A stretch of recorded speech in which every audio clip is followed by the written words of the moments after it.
حضرت عمر کے زمانے میں ایک نوجوان تھا، نیک تھا، مسجد جایا کرتا تھا۔ رات کو مسجد جا رہا تھا تو راستے میں ایک عورت نے دعوت گناہ دی۔ ابن عساکر نے اس کو لکھا ہے۔ تو نوجوان تھا، خواہشات تھی، کچھ طبیعت مائل ہو گئی۔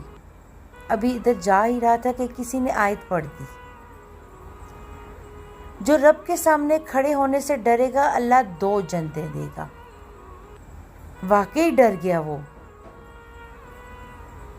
واقعی ڈر گیا، اتنا ڈرا کہ بے ہوش ہو کے گر پڑا۔ بیماری سے لوگ بے ہوش ہوتے ہیں، پیسے ڈوب گئے بے ہوش ہوتے ہیں، بچے کے غم میں بے ہوش ہوتے ہیں۔ سچ بتاؤ، کبھی خوف خدا سے بھی بے ہوش ہوتے کوئی دیکھا ہے؟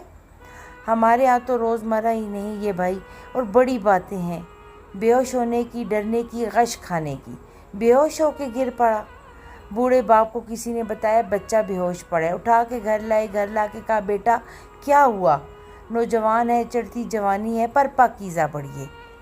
کہنے لگا ابا جی گناہ کی طرف چلا گیا تھا، پر میں نے آیت سن لی، جو اللہ کے سامنے کھڑے ہونے سے ڈرے گا رب 2 جنتیں دے گا۔ میں ڈر گیا تھا، رب واقعی 2 جنتیں دے گا۔ باپ رو پڑے، ابا جی کی آنکھوں میں آنسو آئے اور کہا پتر اللہ بڑا مہربان ہے، اس کے وعدے سچے ہیں، واقعی 2 جنتیں دے گا۔ اس نے پھر ایک چیخ ماری، اور اس طرح کی چیخ ماری کہ اس کی روح ہی پرواز کر گئی، روح ہی پرواز کر گئی۔ کشت گانے خنجر تسلیم راہ، عشق کی خنجر سے قتل ہو گئے لوگ۔ صبح حضرت عمر کو پتہ چلا کہ انہوں نے جنازہ بھی پڑھ دیا، تدفین بھی کر دی۔ جناب عمر فرمانے لگے اتنا نیک نوجوان خوف خدا سے دنیا سے چلا گیا، مجھے کیوں نہیں بلایا، میں جنازہ پڑھتا۔ فاروق اعظم فرما رہے ہیں میرا شوق تھا میں اس کا جنازہ پڑھتا۔ کہا حضور آپ کو تکلیف نہیں دی؟ فرمایا بتاؤ قبر کہاں ہے؟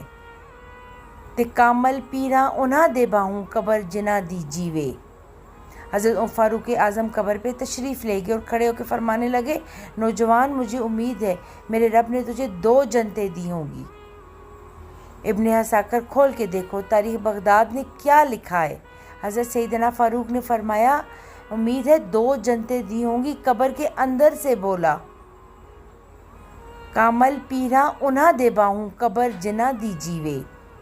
قبر کے اندر سے بولا، کہنے لگا حضور امید والی بات نہیں، رب کے وعدے سچے ہیں، اس نے واقعی مجھے 2 جنتیں عطا فرمائی ہیں، 2 جنتیں دی ہیں میں نے اپنے